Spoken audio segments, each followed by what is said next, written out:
क्योंकि मेरा हाल जितने भी हमारे प्रेस के हैं लोग वो हमारे एम्बेसडर हैं, और जो भी खबर आप यहाँ से वहाँ भेजते हैं या वहाँ से लेके यहाँ देते हैं उसका बहुत सा एलिमेंट जो है पाकिस्तानी सोसाइटी में बहुत असर पड़ता है। वेरी बेसिकली जो आज विजिट यहाँ की है, I am here on the invitation of my counterpart madam सीसा और इमिग्रेशन मिनिस्टर। तो I have a couple of meetings tomorrow with the high authorities here. उसमें मेजर इश्यूज जो हैं वो है काउंटर टेररिज्म, शेयरिंग इंफॉर्मेशन, दूसरा capacity building for our police, frontier corps, तो उनके लिए पहले भी ये काफ़ी मदद कर रहे हैं और ये और भी हमारी मदद करेंगे। तीसरा ख़ास तौर पे डी रेडिकलाइजेशन जो है पाकिस्तान की सोसाइटी की, जो कि हमारा एक अवलीन एक फ़र्ज़ भी हम समझते हैं और तरजीह भी है हमारी कि वो लोग जो भटके हुए हैं उनको वापस राह रास्त पे कैसे लाया जाए। आपको पता है कि नेक्टा हमने एक नई ऑर्गेनाइजेशन क्रिएट की है, उसके चेयरमैन जो हैं वो आपके सामने हैं ज़फ़र साहब। ये काफ़ी मेहनत कर रहे हैं, इसलिए इनको साथ लेके आए ताकि यहाँ का जो इक्वलेंट डिपार्टमेंट है उसके साथ ये अपनी इंफॉर्मेशन भी शेयर करें, उनकी एक्सपर्टीज से भी फ़ायदा उठाएं, उनको इनवाइट भी करें, क्योंकि इसको हम बहुत मेजर किस्म की अटेंशन देना चाहते हैं। क्योंकि जब तक अच्छा थिंक टैंक नहीं हो, रिसर्च वर्क नहीं हो, डेटाबेस नहीं हो, उसकी एनालिसिस नहीं हो सकती, तो naturally NACTA will be acting like a research centre for the government of Pakistan. तो इसलिए हम इनको यहाँ लेके आए हैं। दूसरा जो मेरे पास शिकायत आई हैं बहुत से बच्चों की यहाँ से जो कि इलीगली आए थे, उनके आए दिन खत आते हैं। नंबर 1 कि उनको कोई लीगल फैसिलिटी नहीं है, दूसरा वो साल से जेलों में पड़े हुए हैं, तीसरा अगर वो जाना चाहते हैं तो उनके पास इतने पैसे नहीं होते कि वो एक अपना पासपोर्ट बना सकें। तो उस पर बेसिकली जो आज और कल जो मेरा इसमें काम होगा एम्बेसी के साथ भी और यहाँ की गवर्नमेंट के साथ भी, कि जो लोग अपनी एग्जॉस्ट कर चुके हैं सारी लीगल रेमेडीज़ और उनका कोई चांस नहीं है रहने का और उनको हर सूरत डिपोर्ट होना है, तो वो मैंने कहा है कि उसको रिकन्सिडर करे, गवर्नमेंट रिकन्सिडर करे। और अगर उनका कोई चांस हो, कईयों ने यहाँ शादियाँ कर ली हैं, उनके बच्चे भी हो गए हुए हैं, तो ह्यूमैनिटेरियन बेसिस पे I have requested to look into it again. तीसरा जो इलीगल इमिग्रेशन पाकिस्तान से होती है उसके जो आफ्टर फैक्ट हैं हमें उनको देखना है कि वो कैसी होती है और उसके जो पीछे फैक्टर्स क्या हैं।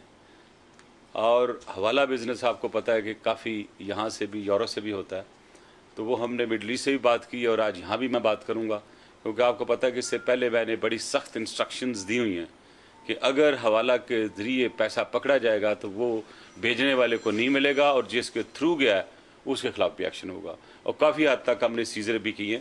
तो आपके साथ से मैं अर्ज़ करूँगा उन सारे बहनों से, भाइयों से, वर्कर्स से, पाकिस्तानियों से कि अपना पैसा हवाले के थ्रू ना भेजें, क्योंकि इसमें किसी किस्म की हम नरमी नहीं करेंगे। लेकिन साथ ही साथ मैं उनको शुक्रगुजार भी हूँगा कि एक वक्त था जब मैंने पहले अपील की थी और एक बहुत बड़ी हवाला कंपनी मनी लॉन्ड्रिंग में मुलव्वस पाई गई थी, तो उनके अरेस्ट के बाद और फिर जो हमने वो वक्तन अपने एक्शन भी लिए और फिर जो ट्रेड के साथ डील करते हैं फॉरेन एक्सचेंज के साथ, उनके साथ भी हमने बातचीत की और उसके रिज़ल्ट में आज आपकी जो रेमिटेंसेज हैं दे आर ओवर $10 बिलियन। मैं ये समझता हूँ कि जो मैंने अपनी कैलकुलेशन की है कि हम ईज़िली इनको $20 बिलियन पे ले जा सकते हैं, तो उसके लिए भी हम एफर्ट्स करेंगे। बेसिकली यहाँ पे ये भी शिकायत आई है कि जो हमारे दोस्त आते हैं एम्बेसी का स्टाफ कम होने की वजह से नादरा के लिए और पासपोर्ट ऑफिस के लिए बहुत मुश्किल है। इसलिए यहाँ पे मैं कम से कम 9 आउटलेट्स खोल रहा हूँ स्टेट वे फॉर नादरा और उसको देख रहे हैं कि हम कैसे करें। लेकिन वो इंशाल्लाह within 2 months we will place them in place. President साहब की बड़ी ख्वाहिश है और ख़ास तौर पे मुझे लास्ट वीक उन्होंने कहा था कि not only in UK but middle east में भी जहाँ जहाँ भी क्लस्टर है हमारे पाकिस्तानियों का, वहाँ पे पासपोर्ट और नादरा को जो है आईडी कार्ड वो ये फ़ौरन वहाँ पे उनको मिलना चाहिए। तो वो भी मैंने डायरेक्शन दे दी ऑलरेडी चेयरमैन नादरा को और इनको जो हमारे हैं DG passport and immigration and इंशाल्लाह सून ये जो मसला है लोगों का डिले का वो इंशाल्लाह हम सॉर्ट आउट करेंगे। हमारी गवर्नमेंट जो है बहुत जो दे रही है पाकिस्तान ओवरसीज़ पाकिस्तानीज़ के लिए, क्योंकि मैं समझता हूँ कि अगर किसी ने आईडी कार्ड बनाने जाना है, अगर उसकी फैसिलिटी डोर स्टेप पे होगी तो हो सकता है 3-4 घंटे में फारूक हो जाए। लेकिन अगर किसी ने स्कॉटलैंड से आना है यहाँ पे लंदन, तो दैट मीन 2-2.5 दिन, और 2-2.5 दिन दायरे गैर में रह के जो एक मजदूरी बंदा कर रहा है उसके लिए बहुत मुश्किल है। तो हम ये कोशिश करेंगे ये facilities not only in Europe but in whole of the world wherever Pakistanis are, we would like to give doorstep. इसके अलावा मिनिस्ट्री ऑफ फाइनेंस भी कुछ इंसेंटिव जो है दे रही है फॉर रेमिटेंसेस। तो मेरे लिए ये बेहतर इकदाम कर रहे हैं हम, और उसी इकदाम जो है इकदाम कर रहे हैं उसी की इस फॉलो अप में आई एम हियर। मलिक साहब, एक कुछ दिन पहले पाकिस्तान में थे आप, जब एक बयान जारी हुआ था मोबाइल बंद कर रहे हैं ब्रिटेन की जानिब से कि जो पाकिस्तानी हैं उनको अब बरतानिया में असाइलम क्लेम नहीं कर सकते वो किसी भी सूरत में, और आपकी तरफ से उसकी तायद भी की गई। नहीं, ऐसी कोई बात नहीं है। पॉलिटिकल साइलम सिर्फ एक वजह से नहीं होती, बहुत सी वजह से होती हैं, और पॉलिटिकल साइलम जो है वो पाकिस्तानी लॉ के तहत नहीं होती। इस मुल्क में कानून है पॉलिटिकल साइलम का। इसलिए अगर मेरे नाम से किसी ने या मेरे रेफरेंस से ये कहा हो कि मैंने पॉलिटिकल साइलम की कोई तायद की है उस बयान की, तो बिल्कुल गलत है, ना कोई ऐसी चीज़ थी। लेकिन मैंने ये ज़रूर कहा था कि जो लोग इलीगली जाते हैं, फौज पासपोर्ट्स पे आते हैं, फ़ोटो चेंज पे आते हैं, सिमिलर फोटोग्राफ के साथ आते हैं, वो पकड़े जाते हैं, उनके खिलाफ एक्शन हो जाता है, वो न करें।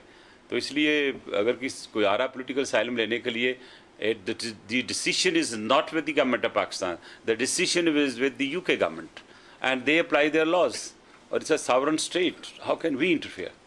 मेरा दो छोटे छोटे सवाल हैं। क्या हाल है आपका? ठीक है, खैरियत से? जी बिल्कुल जानता हूँ जी, बिल्कुल डॉक्टर साहब। मेरा पहला सवाल ये है कि सुना ये गया कि पाकिस्तान हाई कमीशन में मुशर्रफ के जो वारंट हैं वो पहुंच चुके हैं, और मुशर्रफ साहब पाकिस्तान दुबई में, तो क्या हुकूमत पाकिस्तान इस सिलसिले में कोई इंटरपोल से रब्ता कर रही है? और दूसरा मेरा सवाल ये है कि मियां नवाज शरीफ साहब की कोई इंसिडेंस है कि वो भी इस वक्त यहाँ मौजूद हैं लंदन में, तो MQM के कायद के अलावा क्या आपकी इनके साथ भी कोई मुलाकात का इम्कान है? सबसे पहले तो मैं जनरल मुशर्रफ साहब की बात करूँगा।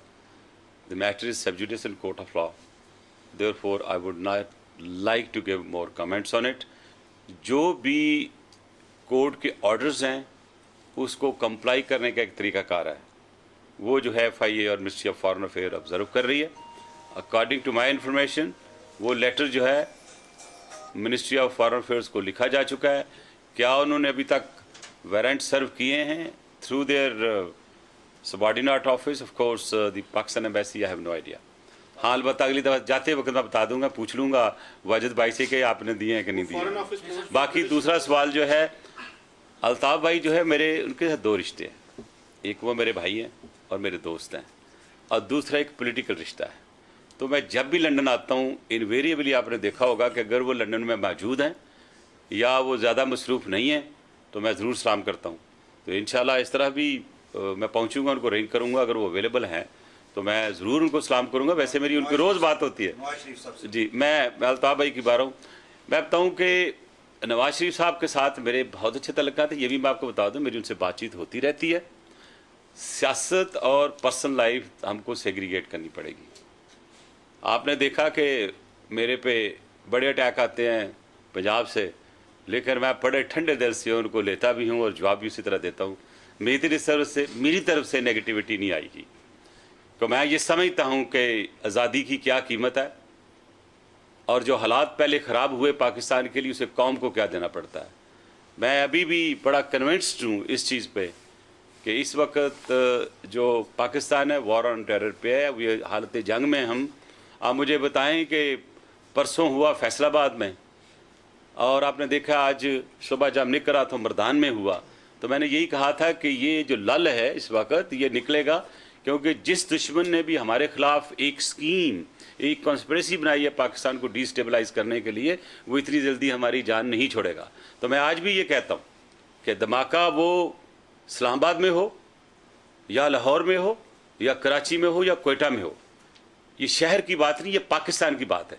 हर धमाका, हर अटैक मैं पाकिस्तान की सालमियत पे सबर करता हूँ। इसलिए मैंने कभी नहीं कहा कहीं धमाका हो कि फ़लाँ रिज़ाइन कर दे, नहीं, मैं सिंपथाइज भी करता हूँ, लॉजिस्टिक सपोर्ट भी देता हूँ। इसलिए कल मैंने जो मेरी तकरीर थी उलमा इकराम के सामने, तो मैंने वो अप्रिशिएट किया है जो बयान दिया शहबाज साहब ने कि हमें सब ने को मिलकर बैठना चाहिए, यानी फेडरेशन को और प्रोविंसेस को मिलकर इसका हल निकालना चाहिए और जॉइंट स्ट्रेटजी के साथ चलना चाहिए। तो मैंने ऑफर किया था, मैं तो वैसे इंटीरियर मिनिस्टर हूँ, कॉन्स्टिट्यूशनली मुझे हर महीने मीटिंग हर सूबे के साथ करनी है। तो इस दफ़ा अगर बात बनती है और कोई मतलब अच्छी पॉजिटिव डेवलपमेंट होती है तो मैं खुद लाहौर जाके मीटिंग कर लूँगा लॉ एंड ऑर्डर की, आई हैव नो प्रॉब्लम, क्योंकि हमने पाकिस्तान को बचाना है, पाकिस्तान की खिदमत भी करनी है। अब देखें आपके सामने है कि आज मैं सुबह अखबार में पढ़ रहा था, एक बार ने मेरे खिलाफ रेजोल्यूशन पास किया, तो my thanks to Punjab government, that's what I can say. अगर सारी जो काविशें हैं, मेहनत है, काम है, उसको लोग अप्रिशिएट करें। मुझे यकीन करें किसी से अप्रिसिएशन नहीं चाहिए, मुझे अप्रिसिएशन मेरे पाकिस्तान से चाहिए, मेरी आवाम से चाहिए। अगर वो भी नहीं करते तो even then it's my duty to continue, क्योंकि इस वक्त पाकिस्तान जिन हालात से गुजर रहा है वहाँ अप्रिसिएशन ही काम की ज़रूरत है। और इंशाल्लाह आप देखेंगे कि हम कहाँ से खींच को पाकिस्तान को इतने बुरे हालात से, इतने बुरे लॉ एंड ऑर्डर की सिचुएशन से इस हद तक लाए हैं। और इंशाल्लाह ये मेरा वादा रहा कौम से कि ये जो मुट्ठी भर किराए के कातिल आपको नज़र आ रहे हैं ये जाएंगे। हालांकि कल मैंने ऑफ़र किया है सारे उलमा इकराम को कि आप इनसे बात करें, कमेटी बनाएं और ये भटके हुए लोगों को वापस लाएं। तो मैं ये कर्ज कर दूं कि पाकिस्तान गवर्नमेंट का रिजॉल्व है कि जब तक इनकी आखिरी हद तक we will continue to strike them, again repeating, will continue to strike on them till their demise, because we think that all the actions, these terrorist attacks, are detrimental to the integrity of the country. Naseem Siddiqui from express news TV. मेरे दो सवाल हैं आपसे। एक तो उस दिन हमने देखा है कि रात को 2 बजे तक आप बैठे मीटिंग करते रहे एमक्यूएम के साथ, और बड़ी मुश्किल से आपने उनको मना के और कंसेंसस पे लाए।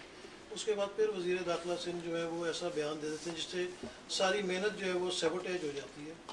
और दूसरा सवाल जो मेरा शहबाज भट्टी साहब के हवाले से है कि उनको थ्रेट्स थी और कहा जाता है कि उन्होंने सिक्योरिटी अपनी नहीं दी, तो ये क्या गवर्नमेंट की जिम्मेदारी है इनको जो है वो इनके ऐसे लोगों पे नज़र रखी जाए जिनको थ्रेट है और उनको पाबंद किया जाए कि भाई आपने सिक्योरिटी के बगैर नहीं जाना। जैसे कि मैं कहूँगा कि शहरी रहमान पे जो है वो बहुत नज़र होनी चाहिए कि उनकी सिक्योरिटी की।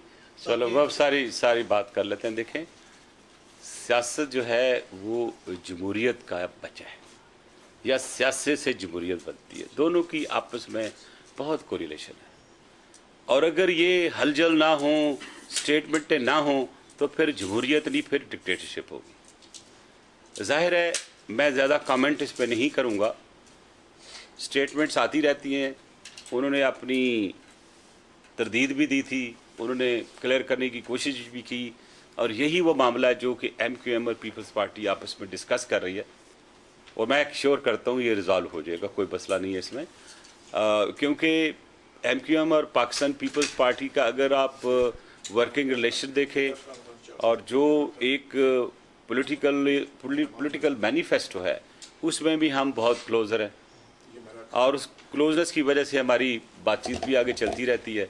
और मैं ये समझता हूँ कि जो दोस्ती और जो एक रिश्ता प्रेसिडेंट जरदारी साहब का और अल्ताफ़ भाई का बन चुका है वो बहुत गहरा है। और मैं तो एज ए अदना वर्कर पाकिस्तान पीपल्स पार्टी का बीच में अपना रोल अदा करता रहता हूँ। जहाँ मुझे ज़रूरत महसूस होती है मेरी लीडरशिप की, मैं ज़रूर जाता हूँ।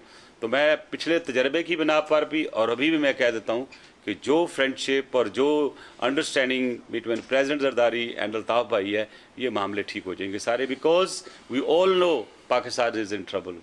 We have to bring internal unity, और उस यूनिटी में फ्यूचर अगर देखें आप पाकिस्तान में तो पीपल्स पार्टी और एमक्यूएम का फ्यूचर बहुत ब्राइट है, क्योंकि पढ़े लिखे लोग हैं एमक्यूएम में और वो एक नेशनल पार्टी की हैसियत से भी उभर रहे हैं, और हम उनके साथ हैं इस मामले में। हमें पता है कुछ लोगों को प्रॉब्लम है कि वो क्यों एक नेशनल पार्टी के तौर पे उभर रहे हैं। हमारी उनके साथ नेक ख्वाहिशात भी हैं, मदद भी है, और हम चाहते हैं कि सबको इक्वल चांस मिलना चाहिए। बिल्कुल वैसे जैसे आपको पता है यहाँ में लंदन में भी मोहतरमा थी, और जब उन्हें कहा गया, पूछा गया कि क्या आप नवाज शरीफ को आने के लिए आपको कोई इतराज़ तो नहीं, तो उन्होंने ये कहा कि अगर मियाँ नवाज शरीफ साहब नहीं जाएंगे पाकिस्तान में तो मैं पाकिस्तान में जाके सियासत नहीं करूँगी। तो हम तो कहते हैं कि अपने दोस्त, अपने पॉलिटिकल अपोनेंट को भी रखना चाहते हैं, क्योंकि यही हुस्न है जमहूरियत का। अगर आप मिलकर काम नहीं करेंगे तो क्या वन पार्टी शो करेंगे? आज देखें, अकाउंटेबिलिटी है। हम, आप सवाल करते हैं, हम आपको जवाब देते हैं। हम कोई रास्ते में खड़ा होकर, एक जर्नलिस्ट कहता है प्लीज़ रहमान मलिक साहब हम जानना चाहते हैं ये क्या हुआ, हम खड़े हो जाते हैं टेंशन होकर, हम अपना मौक़िफ़ देते हैं। और मैं बड़ा खुश हूँ मीडिया से कि मीडिया के माशाल्लाह बहुत बेहतरी आई है और बड़ी सही काम हो रहा है, बहुत फ़र्क पड़ गया। और देखें, जैसे जमहूरियत ट्रांजिशन से निकल रही थी, इस तरह मीडिया भी ट्रांजिशन से निकल रहा था। तो with the passage of time ये जितनी भी हमारे जो स्तून हैं डेमोक्रेसी की, उसमें ब्यूरोक्रेसी है, आपकी पार्लियामेंट है, आपकी जुडिशरी है, आपका मीडिया है, तो सबकी मिलकर जो एक कम्बिनेशन की सूरत में जमहूरियत जो है, जब सही रास्ते में एक पक्का रोल आ जाएगा, मैच्योरिटी आ जाएगी, तो मेरा ये छोटे मोटे जो हमारे मसाइल हैं ये भी हल हो जाए। शहबाज भट्टी साहब के सिलसिले में अर्ज़ करूँ कि शहबाज भट्टी साहब के वाक़े की जितनी भी हमें कंडेम करना चाहिए उतना ही कम होगा। वो हमारे दोस्त थे, मुझे मोहतरमा बेनज़ीर भुट्टो साहिबा ने मिलवाया था उनसे और मिलकर काम किया, इंटेलिजेंट मैन। और उनको असल में जो धमकियां थीं वो उस वक्त शुरू हुई थी जब गोजरा का इंसिडेंट हुआ था, और बेसिकली एक गाड़ी और 4 जो है गार्ड हमने उस वक्त दे दिए थे। और मेरी उनको हमेशा यही एडवाइस होती कि अपना प्रोग्राम माती से बताएं और बगैर सिक्योरिटी कहीं ना जाएं। जब ये वाक़या हुआ बाद वाला, जिसमें वो भट्टी साहब की एक कमेटी जो कभी बनी नहीं थी, कभी वो अमल में नहीं आई थी, और उसमें जितने हुए जुलूस निकले और जितनी वावेला हुआ, I am sorry to say that wasn't uncalled for, but वो एक परसेप्शन में आ गए, या और किसी वजूहात की वजह भी हो सकती है कि ज़रूरी नहीं है कि वही हो कि सिर्फ उनको उसकी वजह से हो, क्योंकि Pakistani authorities, ministers and all high profiles are target, and I let me sure you even today they are target. तो इसी को मद्देनज़र रखते हुए भट्टी साहब को हमने 16 बंदे दिए और 2 एस्कॉट्स दिए, जिन 2 गाड़ियाँ, यानी 1+4 की थी पुलिस की, 1+5 की थी उनके पास जो अपनी फ्रंटियर कांस्टेबलरी की, और फिर उनको 11 आदमी हमने दिए, उनमें से 4 उन्होंने क्वेश्चन सुने। मसला सिर्फ ये था कि भट्टी साहब के 2 रेजिडेंसेस थे, एक था ऑफिशियल कम रेजिडेंस जो उन्होंने सरकारी तौर पर रखा हुआ था, दूसरी उनका ममा का घर था तकरीबन कोई 1.5 फरलांग। तो वो उन्होंने अपने तौर पे ये समझा कि शायद वो सेफ़ होंगे वहाँ पे, तो वो अपनी सिक्योरिटी को वहाँ छोड़ जाते थे और वहाँ से प्राइवेट ड्राइवर गुलशेर उनको ले जाता था, और सुबह फिर 8:15, 8:30, 9 बजे वहाँ से तैयार होकर वो अपनी सरकारी राजगाह पे आ जाते, तो वहाँ से वो अपनी जो है सिक्योरिटी इस्तेमाल करते थे। तो जो उनका अपना ख्याल था कि शायद ये 1.5 फरलांग का रास्ता जो है शायद ये सेफ़ है, किसी को नहीं बताते थे। मेरी उनकी वालदा से बात हुई, उनके भाइयों से, बहनों से बात हुई, जब उनके घर गया तो उन्होंने कहा कि हम भट्टी साहब को ये कहते थे, भट्टी साहब यहाँ बगैर सिक्योरिटी के इतना सफ़र ना करो, क्योंकि आपके ख़िलाफ़ हैं, बहुत सी लेटर्स भी आते हैं, आपकी दुश्मनी भी है, तो आप ये ना करें। तो वो किसी को उस घर का पता भी नहीं देते थे, और ना ही उन्होंने अपनी को उस पर, यानी अपने दोस्तों के कहने पे किया। लेकिन मैं ये समझता हूँ कि हो सकता है उन्होंने ये सोचा कि शायद ये मेरी सरकारी रहायशगाह है, यहाँ का पता है सारे लोगों को, तो रात को अटैक कर ले। तो वो अपनी जान ही बचाने के लिए बेचारे उस अपने घर में गए और जाते रहे, और उस दिन भी रात को 11 बजे करीब उनके दोस्तों से ये फारूक हुए, और 11 कुछ मिनट पर ये निकले और अपनी वालदा के घर चले गए। फिर सुबह जब ये आ रहे थे निकल के अपने दफ्तर के लिए, तो ये उन पर अटैक हुआ। बाकी देखिए, अल्लाह रज़ा इलाही होती है, उसके आगे किसी का कोई जब हाथ नहीं, दम नहीं मार सकता। लेकिन अगर उन्होंने सिक्योरिटी अपने साथ वो रखी होते 16 बंदे, तो कम से कम इंटरसेप्ट नहीं को कर सकता था। इसका मतलब यह है कि जो भी कातिल हैं, जिन्होंने भी ये स्कीम बनाई, उनको ये पता था और रखी कर रहे थे कि ये इतना पीरियड इसके लिए, इनके लिए जो है अनसेफ है, और उस अनसेफ पीरियड को किया। लोगों ने कहा कि शायद सिक्योरिटी लैब्स है। हाँ, सिक्योरिटी लैब्स उस सूरत में होता अगर हमने सिक्योरिटी ना दी होती। आप देखें, बहुत से मिनिस्टर इस तरह करते हैं, मैंने उनको स्पेशली खुद फ़ोन किया है कि हमने जो सिक्योरिटी दी है वो अपने डेरे जाते हैं, गाँव में छोड़ के आ जाते हैं, या जाए चलो यार मैं अपने दोस्त के साथ खुद गाड़ी चला के जा रहा हूँ। मैं अपने चीफ मिनिस्टर, हमारे बलोचिस्तान बहुत बहादुर आदमी है, मेरे पास तशरीफ़ लाए अगले दिन, तो ये बात आल लोन ड्राइविंग हिमसेल्फ में, भाई कहता है अकेले किसी को पता नहीं चलता कौन है। मैंने कहा भाई आपका phone itself is a dangerous thing, तो मैंने सबसे अभी यही रिक्वेस्ट की और SOP भेजी है कि बगैर सिक्योरिटी के नहीं जाना चाहिए। अब जो आपके पास एक ASI है, सब इंस्पेक्टर है, पुलिस वाले, उनको आप डांट के कहेंगे डोंट कम, तो क्या करेगा? हमारे यहाँ इतने सिक्योरिटी प्रूव्स भी हम नहीं हैं। तो बाकी रही गाड़ी सिक्योरिटी की, जो कह रहे थे कि मुझे बुलेट प्रूफ गाड़ी चाहिए, बुलेट प्रूफ गाड़ी के लिए मैंने कैबिनेट में 2 दफ़ा मूव किया है कि सबको दे दें जो अफोर्ड कर सकता है। इनके लिए प्रेसिडेंट साहब ने किसी दोस्त से एक सेकंड हैंड गाड़ी बुलेट प्रूफ यानी बम प्रूफ दी थी। उन्होंने कहा नहीं मुझे नई मंगवा दें। तो फिर हम इसी में प्रोसेस में थे जब ये हुआ। एक मिनट, वो कल रात को नादरा की गाड़ी पे जो पुलिस ने गिरफ्तारियां भी की, पिंडी में जो वाकया हुआ है और पर्चा भी हो गया लोकल मुझे मेरे आज सुबह मैंने जो आने से पहले मैंने IG को सबको मीटिंग कॉल की है 2-3 लॉ एंड ऑर्डर पे, और इस सब्जेक्ट को मैंने डिस्कस किया है। तो ये लोकल पैटी पॉलिटिक्स है। NADRA is a federal department, उसका स्टाफ जो जाके घर house to house ID card बनाता है, उसमें कोई मैल इंटेंशन नहीं होती। और कार्ड एक ऐसी चीज़ है जो कि चैलेंजेबल है। हाँ, हमने एक बहुत एक्सटेंसिव एक्सरसाइज की है जैली वोटों की, पुरानों की, वो किसी वक्त हम पब्लिकली प्रेस को देंगे, लेकिन अभी नहीं, उस पर और काम हो रहा है। लेकिन इसके लिए मैंने आज एक GIT बना के आया हूँ, headed by the director FIA Pindi zone, और एक पुलिस ऑफिसर पंजाब से और AIB का बंदा। मुझे सिर्फ ये वर्कआउट कहें कि ये कैसे हुआ, लेकिन मैं इस वाकया को पंजाब और फेडरेशन में लड़ाई का मूजब नहीं बनाऊंगा। आपने पॉलिटिक्स कहा ना, नहीं, मैं इसलिए कह रहा हूँ पॉलिटिक्स होती है तहसील लेवल पे, काउंसिल लेवल पे, यूनियन लेवल पे। अगर यूनियन लेवल की पॉलिटिक्स में हम इन्वॉल्व हो गए और ले जाए पॉलिटिक्स ऊपर, तो गलत होगा। मैं इसलिए कहा है, इसलिए मैंने ये बड़ी सख्ती से हिदायत करके आया हूँ कि इसकी फैक्चुअल पोजीशन मुझे पुट अप की जाए, और no exchange of words, no cross arrest etcetera, क्योंकि मैं किसी को ये मौका नहीं देना चाहता कि कोई झगड़े का बायस हो। इसलिए मैं वापस जाऊंगा इंशाल्लाह, उसकी रिपोर्ट भी मेरे पास होगी, and I definitely resolve this matter under the law. जो कानून कहता है उसी के मुताबिक करेंगे। लेकिन ये मुझे पता चला है गाड़ी इस्लामाबाद की हाईवे पे थी, जिस इलाके में वो काम कर रहे थे वो भी इस्लामाबाद का था, लेकिन पिंडी पुलिस ने आके इंटरसेप्ट करके ले गए। उन्होंने मुझे कुछ लोगों के नाम भी बताए हैं जो लोग थे, पुलिस वाले नहीं थे। Police actually intercepted little letter, तो वो भी मैं सारा पता कर रहा हूँ। इंशाल्लाह ये रिजॉल्व हो जाएगा। It's a petty issue, let's not make it issue at national level. जी शाह साहब।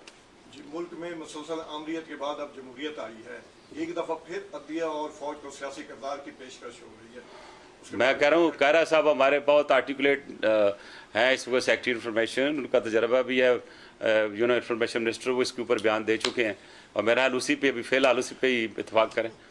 अगर कोई और होगी बात तो फिर बात कर लेंगे। अच्छा मलिक साहब, आपने देखा है कि जब आप यहाँ पे थे तो आपके घर पे ही माशाल्लाह सारी मीटिंग्स होती थी मोहतरमा, और मिसाक जमहूरियत भी आपके घर पे साइन हुआ, काफ़ी किरदार रहा आपका। लेकिन अब मिसाक जमहूरियत हवा में तहलील होता नज़र आ रहा है दोनों साइड से। कुछ इल्ज़ाम आप पे हैं कि आपने कुछ उस पर अमल नहीं किया, कुछ आपकी तरफ से है कि आप दूसरी पार्टी अमल नहीं कर रही।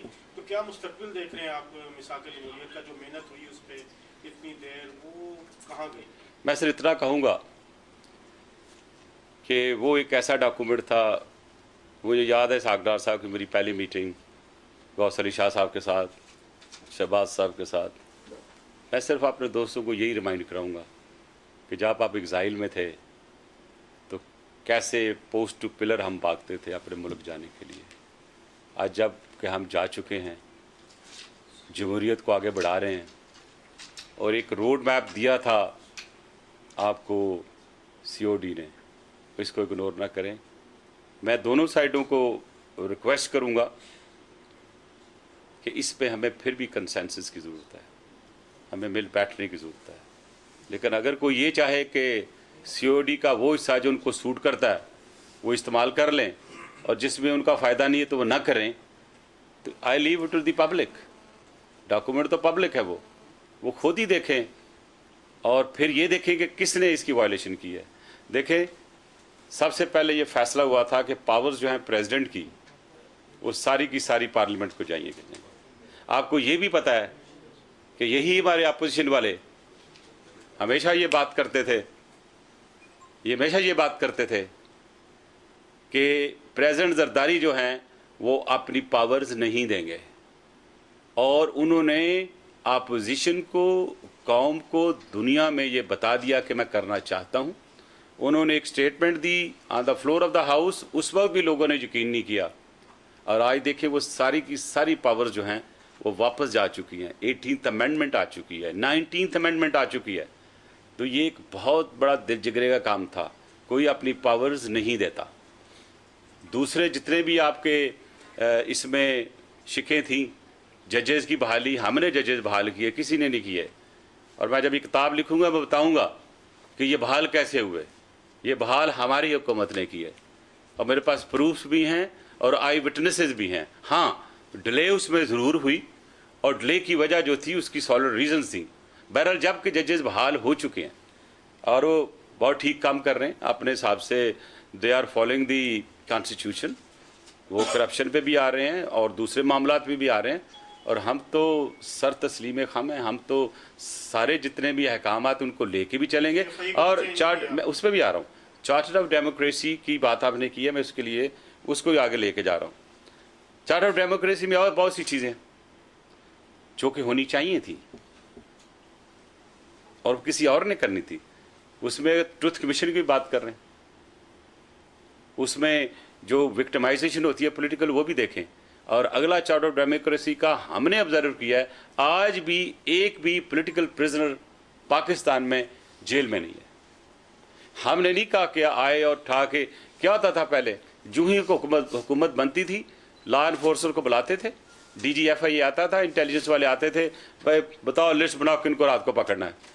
तो सुबह नाश्ते पे वो लिस्ट आती थी, आज इनको रात को पकड़ लिया। हमने वो नहीं किया। हम ये चाहते हैं कंसेंसस के साथ चलें। बहुत से अपोजिशन के लीडर्स हैं, कुछ बहुत से और अपोजिशन पार्टी से लीडर्स हैं जिनके आज भी केस स्नैप में पड़े हुए हैं, वो नहीं आगे लेके कि हमने तो किसी को फोर्स नहीं किया। आज भी हम लोग पुराने रेफरेंसेस फेस कर रहे हैं। प्रेसिडेंट को देखें कितनी उनकी पॉलिटिकल विक्टिमाइजेशन की।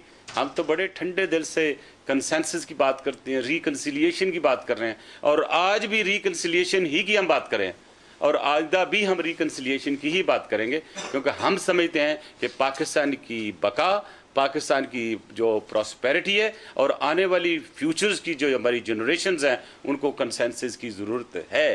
क्योंकि हमें जब दहेज में मिला, बुरी इकॉनमी मिली, लॉ एंड ऑर्डर की सिचुएशन मिली, कौन सी चीज़ अच्छी हमें मिली थी? शुक्र अल्हम्दुलिल्लाह आज आपकी 22 बिलियन डॉलर से ऊपर आपकी आज एक्सपोर्ट जा रही है। आपका इन्फ्लेशन रेट जो है वो नीचे आया है। आपका लॉ एंड ऑर्डर बहुत बेहतर हो गया as compare to that time. हमारी जो फॉरेन पॉलिसी के बेसिस पे आप देखें कि the people look towards you, कि आपने 3D पॉलिसी करके इतना अच्छा कर लिया है। आज अफगानिस्तान की पॉलिसी को फेल्ड होते हुए देखते हुए लोग जो हैं वो आके हमारे से पूछ रहे हैं कि हम क्या करें।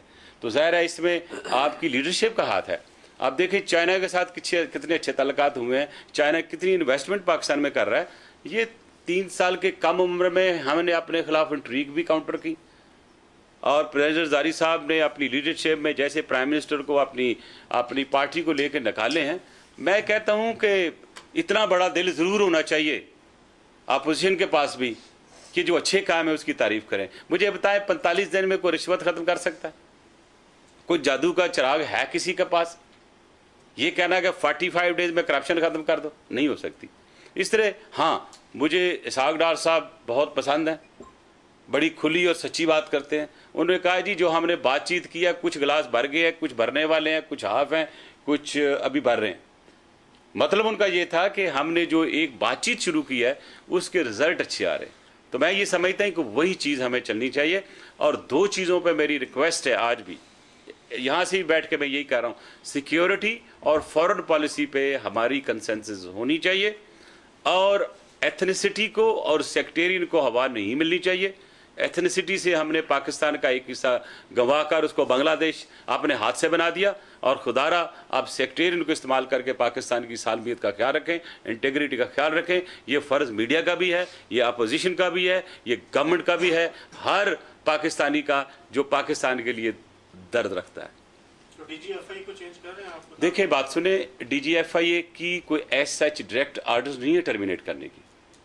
जो मैं पढ़ा मैंने और जो मैंने देखा है, उन्होंने कहा कि इसको एग्जामिन करें, क्या इसकी जो कॉन्ट्रैक्ट की नोटिफिकेशन थी कानून ऑब्जर्व हुआ कि नहीं हुआ, इसकी ज़रूरत क्यों पेश आई कि इसको एक्सटेंशन दी जाए, तो वो क्योंकि matter is sub judice in court of law, I will not give comments on it, but only I say the government will, as per my information, will place the record before the honourable supreme court, और जो फैसला करेंगे वो ठीक हो जाएगा। कालिया जो बरी हो गए हैं उस पे डीजीएफआई ने कहा कि पैसे लगे हैं इसमें। ये फिर मैं कहूंगा matter is sub judice in court of law and I do not want to say anything there. Sir फैसला हो गया उसका, देखें मेरी बात बरी सुन, हो गए हैं वो दोनों, और उसके बाद तो आप उस पे आपके डीजीएफआई ये कह रहे हैं कि इसमें पैसे। जी मैंने पढ़ा बयान उनका, लेकिन जब उनके बयान पे सुप्रीम कोर्ट ऑफ पाकिस्तान ने कमीशन बना दिया और वो उसको इन्वेस्टिगेट कर रहे हैं, who I am to give any opinion on it.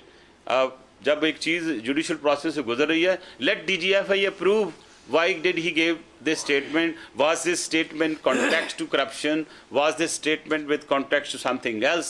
Now it is up to him to appear before the court and give that statement, but I will not give any comment on it. अच्छा, वापस बरतानिया में अगर आ जाएं, ये कितने आगे जनाब बैठ गया आपको, कितने गैर कानूनी पाकिस्तानी हैं जो इस वक्त बरतानिया की जेलों में बंद हैं, और आपने फरमाया कि आप इनको यहाँ पे इनकी बहाली के सिलसिले में भी काम होता है। मैं आज कल बात करूंगा कि कैसे बेहतरी लाइज, अदरवाइज अगर ये नहीं होता तो इनको किस क्या तरीकाकार करेंगे कि पाकिस्तान लेके जाएं और FIA से भी बचाएं, क्योंकि यहाँ मैं एक चीज़ अर्ज करूँ, मैं एज ए वो FIA के हाथ चढ़ जाए, not as interior minister, as a Pakistani my heart comes out कि एक बंदा यहाँ इतनी देर रह रहा है, एक फ्यूचर के लिए आया था, तो उसको बाहर वापस भेजने के लिए मेरे को दिल को तकलीफ होगी। ठीक है, I will do my best कि मैं अगर यहाँ की गवर्नमेंट से बात कर सकूँ, ठीक है, कि कोई बेहतरी आ सके। ठीक है, लेकिन यह है कि अगर उन्होंने सब कुछ एग्जॉस्ट कर लिया है और वो यहाँ परेशान हैं और वॉलंटियरली जाना चाहते हैं, तो जो लोग वॉलंटियरली जाना चाहते हैं उसके लिए मैं हाई कमिश्नर से रिक्वेस्ट करूँगा एक कमेटी बना दें, और उनमें मैं कहूँगा कि एक आध बंदा मीडिया का भी रख दें आपके साथ, ताकि जो भी कोई पोजीशन है वो वाज़ह होती रहे और पासपोर्ट उनको फ्री दिया जाए, और ओवरसीज़ पाकिस्तान फाउंडेशन को मैं कहूँगा को इनके लिए टिकट का बंदोबस्त करे, लेकिन लेट्स होप कि वो टाइम ना आए। जी ठीक है जी, थैंक यू वेरी मच।